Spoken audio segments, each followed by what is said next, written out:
Money Stop Mafia, your boys are back. There's Cole. I'm Steven, coming off a Masterclass at Nashville. Cole, what a week it was. What a race it was, too. I know you've got some passionate opinions on how this race went, but obviously we did very well. 7 drivers out of the top 10. We didn't quite have the race winner, Ryan Blaney, but maybe we were even a little down on Team Penske. But outside of that, we had 4 of the top 5. What a week it was, but I know that you had strong opinions on how exciting this race was. So the floor is yours, Cole. Yeah, I mean, I don't want to go too deep into it because I kind of went off on SpeedFreaks and on Twitter, which freaking exploded. But yeah, I enjoyed the hell out of this race. I think especially for this current car with the Gen 7, it was one of the best races we've seen on an oval. The end of the first 2 stages were incredible. 3-wide racing. You had tons of passing, in my opinion. I know you couldn't really make a pass for the lead. The car does not do well in dirty air if you're behind the leader. So there is that against this race, and it's more so a car issue, but I really enjoyed this race. I thought it was up there with Charlotte and Coda for one of the best of the season. So I really had no problems with it at all. Speaking on our success, once again, you alluded to it there.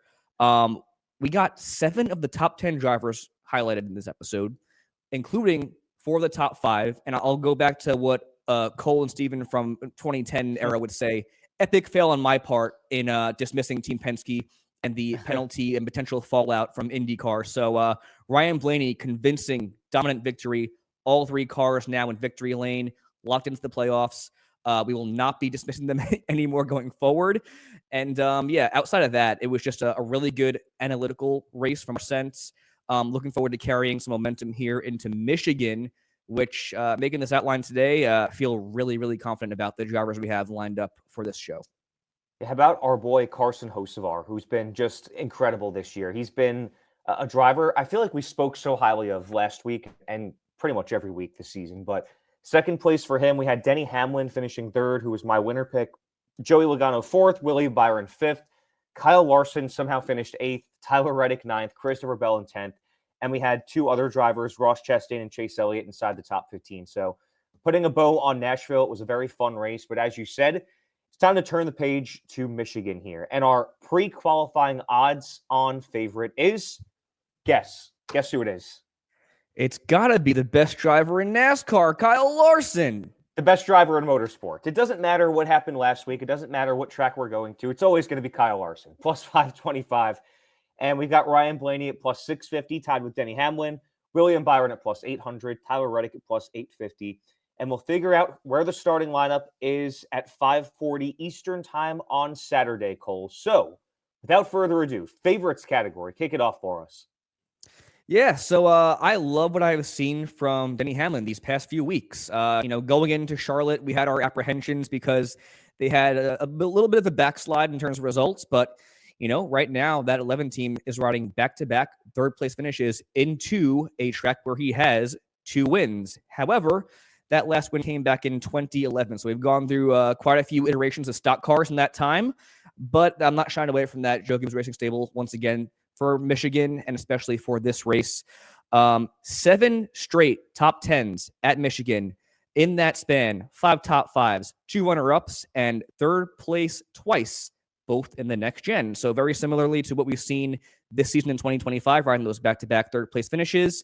He has 2 3rd-place finishes in the next gen at Michigan. So also in his career, 34 starts. That's the second most in the field behind Kyle Busch. 12.2 average, 3rd best overall among drivers with over 10 starts. So that's a really good sample size, a really good average right there.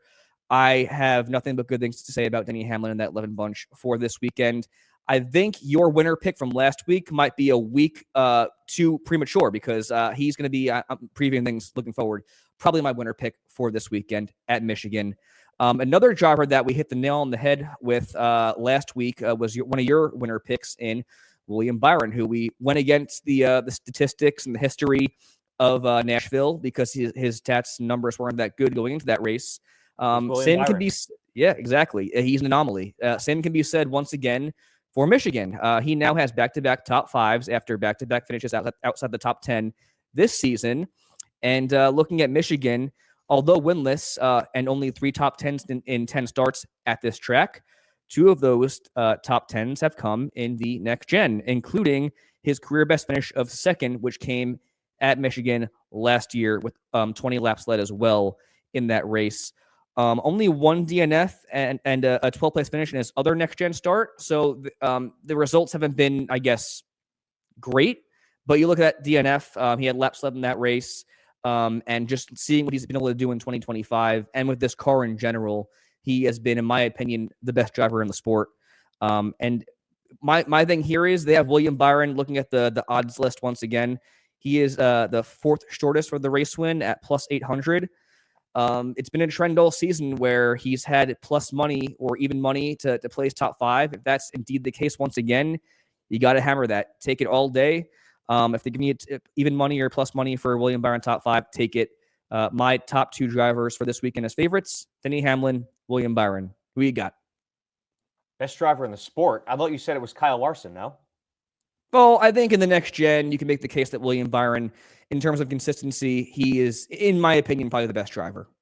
Well, I'm going to say Kyle Larson. I think he's the hands-down best driver in the sport. Maybe William Byron has been more consistent this year, but how could you not feel good about Kyle Larson? There's a reason he's the favorite. He is the most expensive daily fantasy driver, $11,000, and he's worth every penny, in my opinion. Coming off of that rebound in Nashville where he somehow finished in the top 10, which was impressive because I feel like we talk about it a lot with Kyle Larson's inconsistency. He's either finishing first or he's having a DNF. And for him to overcome that bad start to the race and to finish in the top 10 on a day where he just didn't have it and was very vocal about that after the race was really impressive. And now we go to a track where he's a three-time race winner at Michigan. He's won here 3 times. The last time, though, was 2017. He had 41 laps led here last year, but did not finish the race. In his other next-gen starts, he's finished 7th and 5th, but it just kind of feels like a typical Kyle Larson track, doesn't it? Like the high speed, you know he's going to be any track like this where there's multiple lines you can run and he can rip the high line, and it's one of the most high-speed tracks on the circuit. You think of Kyle Larson, and I definitely do. I don't know if you do, but I definitely do. He has Absolutely. a 12.4 average finish in 16 starts, which is 4th among active drivers with 10 or more starts. So I like the resilient effort last week. I like the fact that he's still probably the most prone driver to winning races on a week-to-week basis. So I'm going to pick Kyle Larson any week, but I think this is an especially good week for Kyle R. Plus 25 for the race win, coming off of a week where Ryan Blaney was the race winner. So Blaney is my next favorite. He broke through finally at Nashville, former winner at Michigan in 2021. He has finished top 10 in 8 out of his 16 starts at this track, a 14.4 average finish, and he has led laps in 7 of his last 8 Michigan starts. Best finish of 5th in the next gen, so he hasn't won in this model car yet, but he finished 9th in 2023 and 18th last year. So for Ryan Blaney, he's getting hot. You know, we've talked about it. When he is hot, it's hard to stop Ryan Blaney. And I think he's going to enter this sort of phase of the season where he's on a roll now. And we saw confident Ryan Blaney after the race last week. I think that, you know, again, it's a track that I could definitely see things going well for him again. And Kyle Larson, you got to pick him every week, and especially this week at such a high-speed track like Michigan. So my 2 favorites, Ryan Blaney, Kyle Larson. Your 2 favorites, Denny Hamlin and William Byron. So I don't dislike your picks at all. I just like mine better, to be honest with you. I mean, I definitely get why. Kyle Larson, even before joining HMS, this is a track where I always thought of him. He ripped off 3 straight freaking wins. I mean, come on. How do you not think of Kyle Larson when going to a high-speed track like Michigan? And yeah, I think speaking on the momentum aspect, Ryan Blaney, very temperamental driver. When he's hot, he's hot. And he called a shot last week. He said that he believes, and Jonathan Nasser believes, they're going to win multiple races before the playoffs begin. Lo and behold, he goes out and wins at Nashville. So I do like that Penske car a lot for this weekend as well. And also just speaking on some trends here really quick, in 3 next-gen starts, Chevrolet has not gone to victory lane. So we could see that become a new thing that happens this weekend with either a Kyle Larson or William Byron. But looking at sleepers here, drivers with an outside chance to win, I'm going to go with the Penske bandwagon once again. And, I at a failed Colstradamus prediction here and my loose change call on the Penske Fords, having some, woes to this current stretch. But, there was a point in that race where I was like eating my words bad because all 3 cars, Cindric, Logano, and Blaney were running like, I think, top 7. And I'm like, damn, this is crazy. But one of those drivers and one of our perennial sleepers, I feel like now, Joey Logano, Had a great race. Joey Logano, plus 1,600 for the race win. He is a 3-time winner at Michigan, last coming in 2019. He has the most laps led in the series with 590 through 28 starts and a 13th place average finish. And although a career 64% top 10 rate, he only has 1 in 3 next-gen starts, and that was a 4th place finish. He did have a DNF last year, and he finished 14th in 2023, so that kind of, I guess, points you to that 13th place career average in those 28 starts, which is what I would kind of aim towards and kind of anticipate for Joey Logano. But then you look at his numbers over the last 4 weeks in the Cup Series, I think he's definitely trending in the right direction, along with that whole Penske stable, because he had that, notoriously rough start to begin the season. But over his last 3 starts, he now has 3 top 10s and a lowest finish of 17th. Of course, finishing 4th at Nashville, his best finish outside of that win, and that was his 4th top 10 this season. So among those 4 top 10s, 3 again over his last 4 starts.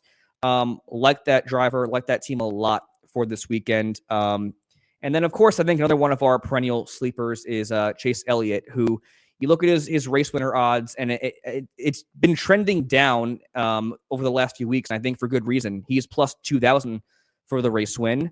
And there's a part of me that's really sick of advocating for Chase Elliott as a sleeper because, we talk about it. He has the speed. It's top 10.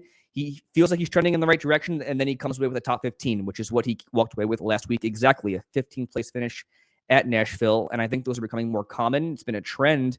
However, in his odds shifting negatively but more favorable towards payout, I think this is going to be a driver you're not going to want to miss out on once he does finally break through for that win. And Michigan could be a good place where that happens because although he is winless at this track, he does have 3 runner-ups. He also has the best average finish among drivers with 10-plus starts at 10.5. And he only hasn't placed top 10 in 4 of those 10 starts. However, all 3 of those have come in the next-gen era. So there is that going against Chase Elliott.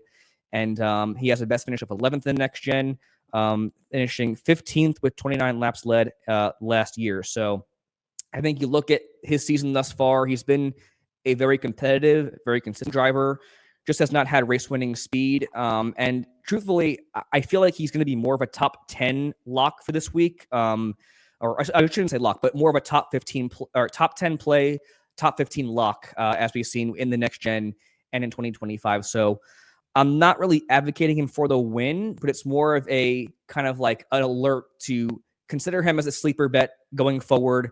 That's what the numbers point towards with this plus 2,000 race winner payout. And once he does break through, you're going to want to, get in on that to have a favorable outcome come Sunday.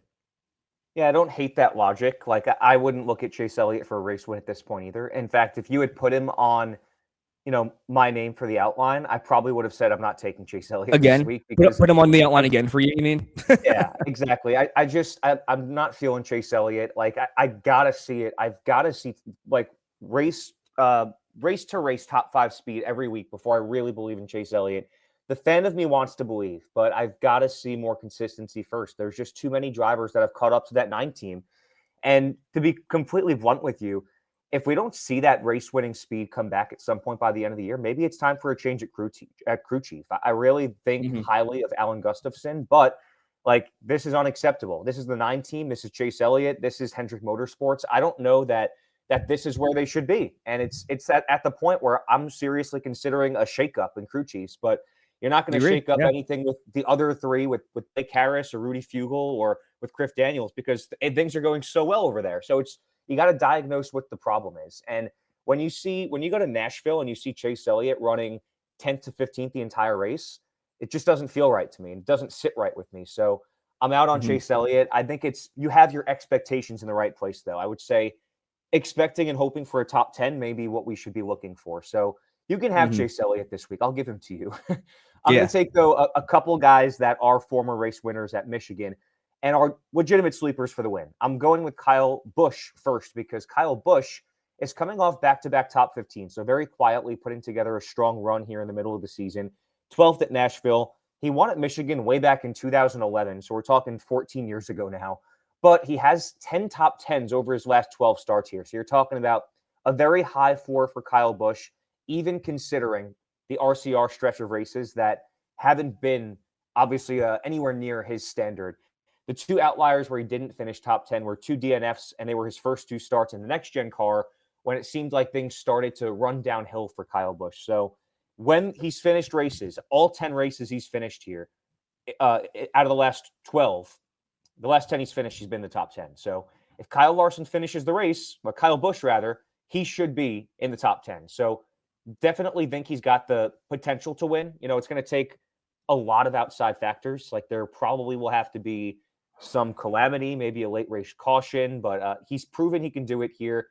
Fourth last year at this track with laps led. This was one of those tracks and one of those races last year where he almost was able to steal one. And so I think that there's reason to believe that there's some optimism here for Kyle Busch. Another name that's kind of slipped under the radar, Cole, is Chris Buescher, plus 2,000 for the race win. I had very high expectations for Chris Buescher this year, and he hasn't met them for me. That's not to say he's been bad. He's, I think, 5 points out of a playoff spot right now and 14th overall in just racking up total points. So he's been fairly consistent. But again, similar story with like we were talking about with Chase Elliott. Just the race winning speed hasn't been there. Even the top 5 speed. Like he's got one top 5 this year. I want to see more from Chris Buescher. After a 14th place finish at Nashville, he does have 6 top 10s, average finish just inside the top 16. So again, he's doing enough to stay afloat. But I expect more from this driver and this team, who is a former winner at Michigan, 2023, 6th last year. He had a low finish of 16th in the next gen, so a high floor once again. He's a guy that has proven again that he can go out there and he can win when you're maybe not expecting him to. And I think he can come out of the nowhere and punch his playoff ticket the same way Ryan Blaney sort of did. He's got only 3 top 10s and 14 starts at Michigan. That's, of course, the downside. But the two of those top 10s have come in the next-gen car, so including the win, 2023. So it seems like since we've come to this track with the new car and the new package, that Chris Buescher has been one of the better drivers. And, at the end of the day, I know it hasn't been the season that I was hoping or expecting out of that 17 bunch, but I still believe in them. It's, I know the talent is there. I know the speed is there. Like we've seen it from Ryan Preece. We've seen it with Brad Keselowski a couple times the last few weeks, especially like at the All-Star race. But, in the case of Chris Buescher, I haven't seen the race winning speed I would have liked to this year. But I definitely think this is a track where we could see it come out to play. So give me Kyle Busch, give me Chris Buescher, and you're going to take Chase Elliott and Joey Logano. So that is our 4 sleepers. Moving on to value picks, Cole. I mentioned one of yours just now as a guy that has shown some signs of life, some signs that he is actually still some semblance of a competitive race car driver. Who's your first value pick this week? Yeah, it's got to be Brad Keselowski for me. One of our homegrown Michigan guys in the field. Same race winner value as Kyle Busch, which is really shocking to me. Plus 3,500 and a really nice $7,500 in daily fantasy, which is one that I'm almost going to call a lock. Because despite the results, this team has been trending in the right direction. They've had speed all year, but I'm going to be honest. In all my years watching NASCAR since 2008, I don't think I've seen a driver with worse luck this season than Brad Keselowski. It's just been a really hard watch for me. But you look at, you alluded to it, the All-Star race. He had speed there.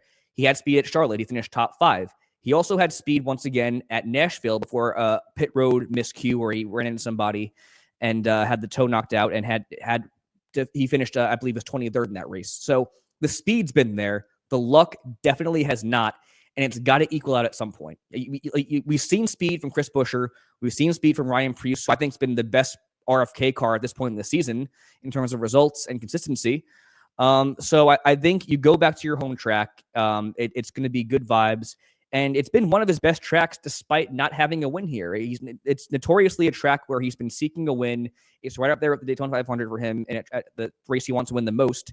And he's been one of the best drivers. I mean, he has a 12th place average in 27 starts. That's good enough for second best overall in the series among drivers with 10 plus starts. He finished 5th last year, which marked back-to-back top 5s at his home track, with a best finish of 4th in the next gen and a lowest finish of 15th. So a really high floor. And again, also 3 runner-ups in his career at his home track. So I know there has not been a lot to brag about for Brad Keselowski in 2025, but I really do believe this will be a top 10 run for that 6 crew and one that I would even consider sprinkling money on for a big money bet looking ahead here as we get down to that. Bold. But another Yeah, it is very bold. Going bold with Brad this week.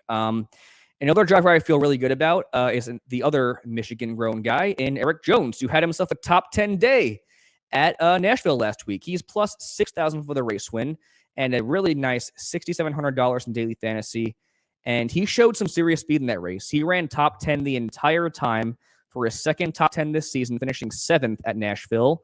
And with that, he has 3 top 15s with 2 top 10s over 3 of his last 4 starts. So this team in Legacy MC, even at Charlotte, like John Hunter Nemechek had top 10 speed. I think he finished top 10 in that race, actually. They've been trending in the right direction. They've been showing some speed, and that's really encouraging. Again, going back to your home track, there's always going to be some good vibes, good motivation on your side.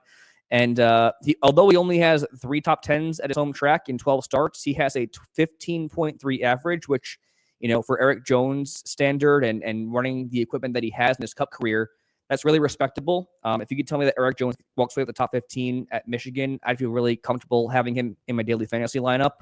In the next gen, he also has 2 top 10s. So although only 3 top 10s, 2 have come in those 3 next gen starts with the lowest finish of 16th and an 11.3 average finish. So Eric Jones going to be a silently really good value pick this weekend, although I'm not sure how silently that's going to be considering he had a top 10 this past week at Nashville. But I like the 2 Michigan guys of Brad Keselowski and Eric Jones quite a bit as value picks for this week at Michigan. It's fair to say. I think there's always a little bit of extra motivation when you go to your home track. I think, like you said, it's a little bold with Brad, like I said, and you agreed with. It's a little bold, but, it's got to happen somewhere. And I'm using kind of the same logic in terms of it's got to happen somewhere with Ty Gibbs. Ty Gibbs has been abhorrent this year, and especially recently. He's had 4 straight finishes outside the top 20. 31st last week, 24th the week before, 28th at Kansas, 23rd at Fort Worth. Well, he finished 3rd at Bristol. He finished 9th at Darlington. Those were his only 2 top 10s. They came consecutively. And if it's going to happen anywhere for Ty Gibbs in terms of not even a race winning run, but like a solid run, a top 10, top 15 run, it's got to be here. Ty Gibbs has a lowest finish of 11th at Michigan. And he finished, that's over 3 starts at this track in the Cup Series. He finished 3rd here last year, and he has laps led in every start at this track, including an 8th place average finish. So those numbers are obviously far above where his career numbers are at any track, and he won here in the Xfinity Series. So Ty Gibbs plus 5,000 for the win. I'm not saying he's going to go out there and win the race, but 6,900 in daily fantasy is a guy that feels like a value to me. It's why he's a value pick, because, you're not going to find Ryan Blaney in the value picks. You're not going to find even Chris Buescher in the value picks, but you're going to find Ty Gibbs, and you're going to think to yourself, why on earth would I pick Ty Gibbs? And then when you look at the Michigan numbers, you're going to say, that's why I would pick Ty Gibbs. So I'll take Ty Gibbs this week as one of my favorite value picks with that plus 5,000 and 6,900 in DFS. And I'm going to go with a little bit of a loose feeler on value picks here and picking Carson Hocevar, because we can't end this dozen drivers without talking about him. He's plus Ride the Dente, baby. Yeah, he's plus 2,000 for the race win. And if he wins, I'm going to go to Chili's and I'm going to get some Nashville hot mozzarella sticks, okay? Yes. I thought about this. I'm going to tell you something. I thought about this. I thought it was a marketing stunt. I thought he was going to win at Nashville just so that he could plug the Nashville hot mozzarella sticks. Like, wouldn't that have just so made elite. sense? It would. It definitely would. Right. Well, yes. He's plus 2,000 for the win, and that is tied with Chris Buescher. But why is Carson Hocevar a value pick at that same number? Because he could win the race. He could. He can win a race. We said it last week. Carson Hocevar is capable of winning any race, in my opinion, from now through the end of the season. That's how highly I think of him right now. He's $8,000 in daily fantasy, which is, again, similar type of price as someone like Chris Buescher. He finished runner-up for the second time this year. He was also a top 3 car at the Coke 600. And he finished 10th with laps led last year at Michigan. And that was 2024 Carson Hocevar, who doesn't even hold a candle to 2025 Carson Hocevar. So that team and that driver have such great speed. We think so highly of them. They've made us look so smart this year. And if he wins this week, we're going to get some Nashville hot chicken tenders or mozzarella sticks. Those too. Sure. Triple dipper, baby. Nashville hot tenders, Nashville hot mozzarella sticks, and some sliders. Yes, yes, we're gonna get triple dippers if Carson Hocevar wins this week. So 8,000 for a DFS plus 2,000 for the race win. I got Ty Gibbs. You've got Eric Jones and Brad Keselowski. Those are our 4 value picks this week. So as those are the dozen drivers, Cole, I'm gonna blast through these real quick. Hamlin, Byron, Larson, Blaney, Elliott, Logano, Kyle Busch, Busher, Keselowski, Jones, Ty Gibbs, and Carson Hocevar. Give me your 3 drivers, 1 per tier. Yeah, I'm going to go with the trends and not go with any Chevys this weekend. Favorite's going to be Denny Hamlin. Sleeper's going to be Joey Logano. And value pick's going to be old Brad Keselowski. I will go reverse from you. I'll take Kyle Larson. I'll take Kyle Busch. And I'll take Carson Hocevar. So I'll take a couple Chevys there, huh? All right. Wow. Yeah. All Chevys, huh? Yeah. Yep. That's what going we're against the with. grain. I like it. Well yeah, it worked out last week. So, well, I was going to say, like last week, all the talk between us was a Chevy's going to win this race. It's Nashville. But then you and I both said it's not going to be a Chevy. And we both thought it was a Toyota. It was a Ford.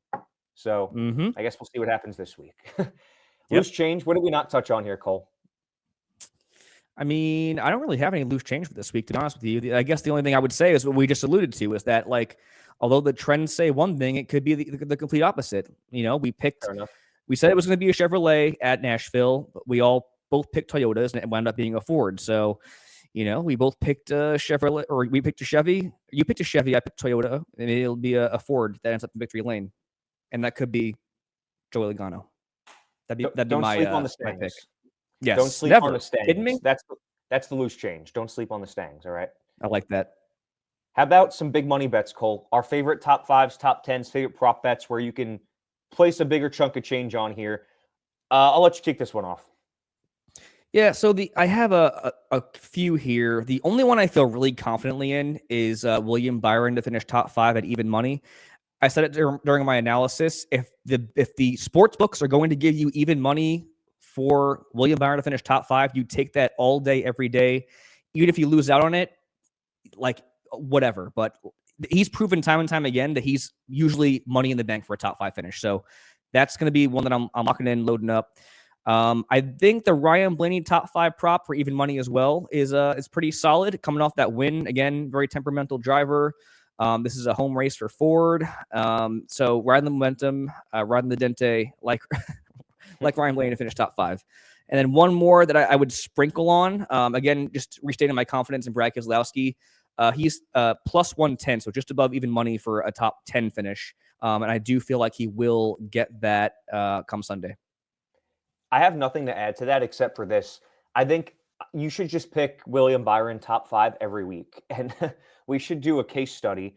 If you were to pick, let's say $20 for a William Byron top 5 every single race this year, I wonder how much you would profit right now. And I got to think it's a lot of money. It's definitely. We should. We'll do it. We'll do it. Yeah, for sure. That'd be a good, like I said, case study. And I guarantee that you're coming out way ahead at this point. Yeah. So I wouldn't add anything to what you said, but I would just agree. And I would say that pick William Byron every single week, even if we don't say to, which would never happen for a top 5. Pretty much. Yeah.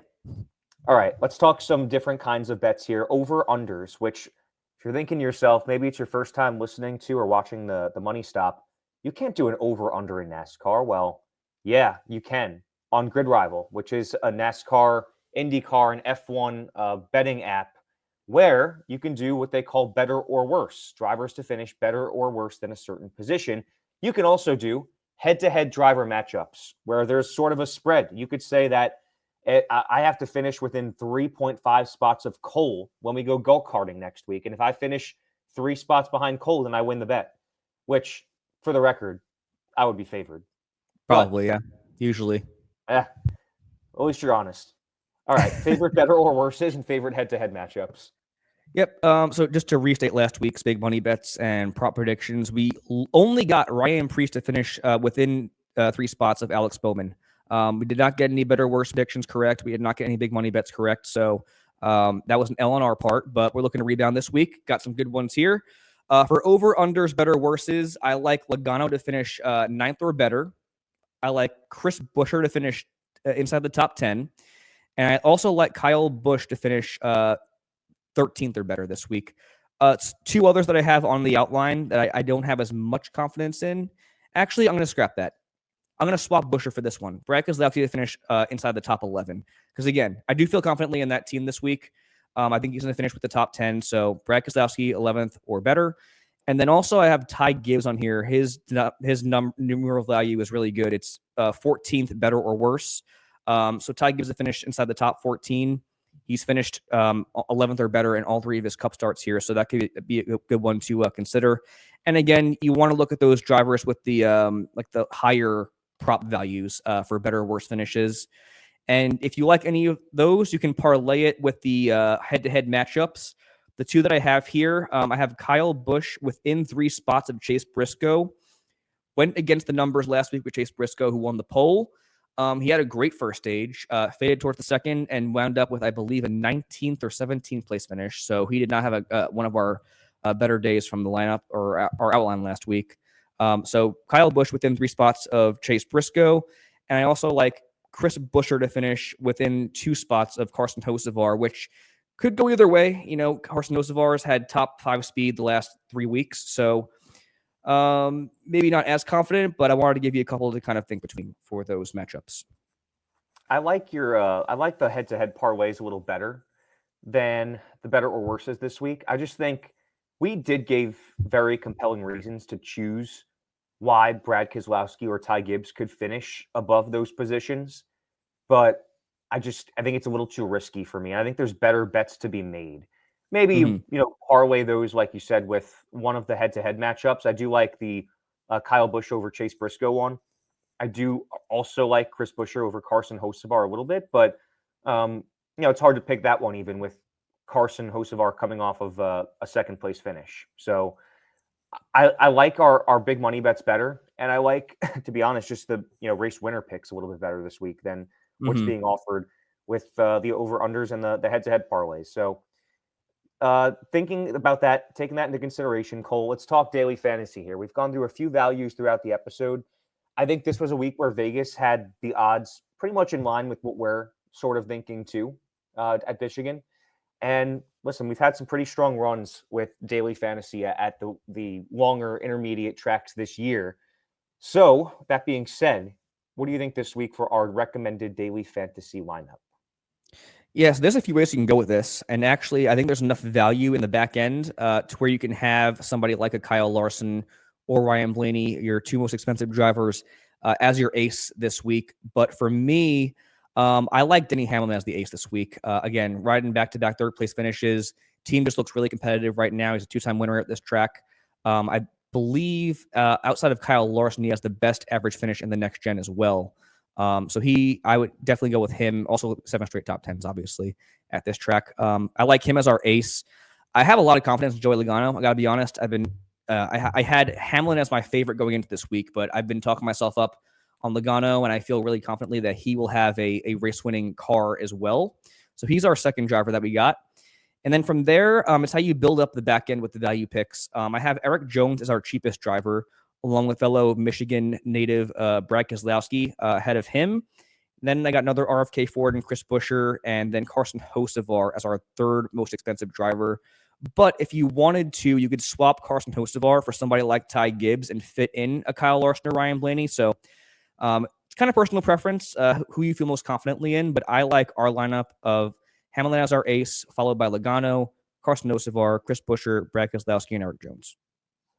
Yeah, I think that I don't hate picking Ty Gibbs in the DFS lineup. Like I was a little more harsh on him with like banking on a top 10, like a prop bet or potentially a head-to-head bet. But I kind of like the idea of swapping him in to get another ace in there. I do like Denny Hamlin leading off the lineup a lot, but I don't hate going to Ty Gibbs at 6,900 in the daily fantasy lineup just because you're not going to win by making the easy moves. And Ty Gibbs is not a driver that's going to be easy to pick coming off 4 straight finishes outside the top 20 and a really bad year. But I think that if there's a week to do it, it might be able to make you some money this week. So I like the look of that lineup as well. Let's put our money where our mouth is, Cole. Take it to the bank. Give me a race winner pick. I think you revealed your card pretty early here, but What do you got? It's you. No, it's you. You're first actually, Oh, because you picked Byron for Charlotte, and then I picked Bell last week for Nashville. So you're you're right. actually first up. You're right. I picked Denny Hamlin last week. I'll leave him for you this week. I'm going to take Kyle Larson. I just think, once again, like one bad week, one race winning week. And Michigan is a track where he feels due. I feel like Kyle Larson, I think of him at Michigan, yet he's not even like the guy here that you really think of. He does have 3 wins here, but again, he hasn't had one in a long time. So he's due here. And last week was his off week. He finished 8th in his off week, okay? I just feel like the pattern is going to come back to fruition, and Kyle Larson going to win this week. Okay, that's fair. So I got first pick at a sleeper. I'm going to go right down to 15th for the race winner odds and pick Brad Keselowski. Again, just, he's had a really rough go this season. I think one of the most unlucky seasons of any driver in recent memory. The speed's been there, and I really do think it's going to equal out to a top 10 finish this weekend at his home track in Michigan. For my race winner pick, man, I'm going to go with Denny Hamlin. My gut's kind of saying Joey Logano, but I just think the back-to-back third-place finishes are too good to ignore. Again, got 7 straight top 10s here, 2-time winner at this track. Let's go with the number 11 car once again. Like I said, I think you were a week too early, so I hit the nail on the head here with Hamlin come Sunday. Fair enough. And I feel like he's entering one of those stretches where he's going to be contending every single week. And, there was a stretch where he looked like maybe he wasn't himself, but I think he is in his prime, performance right now. And I think this is definitely a week where it looks good to pick him. For my sleeper, I'm going to go with Kyle Busch. So I'll do dual Kyles, Larson and Busch. So that is my picks this week. And you've got Denny Hamlin, Brad Keselowski, who you're all in on. You are all in on Brad K. Yeah, I have not felt confidently at all in him the entire season, but this week just feels different. I don't know. We'll see how it goes. It's a bold pick, like you said, but I feel good. Michigan, I mentioned one of the high-speed, entertaining, really, in my opinion, underrated tracks. Memories that come to mind for Michigan, Cole. My number 1, you know what it is. Jimmy Johnson dominates 2009, I believe. 2009. Runs out of gas. Led at literally every single lap. Yeah. Then Greg Biffle takes the lead. Runs out of gas. Mark Martin wins. That was abysmal. And I remember this was the track for so long that Jimmy just could not break through at. Just couldn't do it. But he dominated every race here. It was like, what was going to go wrong this time? And sure enough, every single time, something did go wrong. So that was like, for me growing up, the diehard Jimmy fan that I was, that was always the reputation of this track. But over time, since Jimmy retired and since, I've become more someone that analyzes the sport than is a fan of it, I just think it's a fun track. I love watching the high speed. I love watching the competitiveness. And I think that it plays really well with this next-gen car. Yeah, that's a great one that I always think of too whenever you go to Michigan. Mine's obvious. It's the 2012 Dale Jr. win in the Dark Knight Rises car. Yeah. Really badass paint scheme, had the neon green 88. And I just remember there's so much from this race. So I was starving for a Dale Jr. win, obviously, in the Cup Series. I pretty much started watching every week after Dale got his fuel mileage win at Michigan, ironically, in 2008.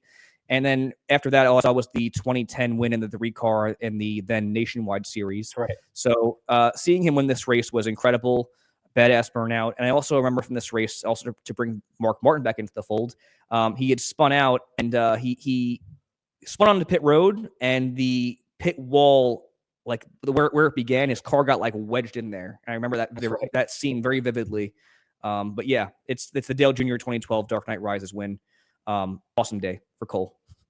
If you had the over on Mark Martin references during this Money Stop episode, then congratulations, it cashed. Nice. I remember thinking when we first started watching NASCAR, and you picked, your favorite driver was Dale Jr. Our sister Kateri picked Casey Kane. I was a Jimmy fan, and our youngest sister Joy was, I guess, a Jeff Gordon fan. She was 5. I remember the first 2 weeks we started watching NASCAR. Casey Kane won at Pocono, and then Dale won at Michigan. And I was like, man, did I really pick the worst driver of all 4 of us? And Jimmy goes on to win 3 championships in a row from when I started watching, and then 5 total. So, and obviously dominated for years and years to come. So that was, you brought up that race. That was what it reminded me of when we were kids. So before we drop the Jack Cole, final thoughts here as we depart from this Michigan edition of the Money Stop. Not much. Just gonna throw it back here, crack open a cold Mountain Dew, and enjoy Michigan, baby. Gonna be a good one. I will be enjoying it from this is my weekly, where am I during this minor league baseball road trip? I'm in Binghamton, New York, which is the closest track to Watkins Glen. Yeah. So if there was a race at Watkins Glen, I'd love to go, but instead I'll be calling Double A baseball, and I'll be watching this race on the bus back to Jersey. So that'll do it here on the Money Stop. We'll drop the jack for Cole, the entire Speed Freaks crew. For all of us, I'm Steven Cusumano. We are the Cusumano brothers. Let's make some money. Everyone out there, do it with us. Let's make some money, all right? Money Stop Mafia. We'll see you next time. Let's cash in at Michigan. We'll see you then.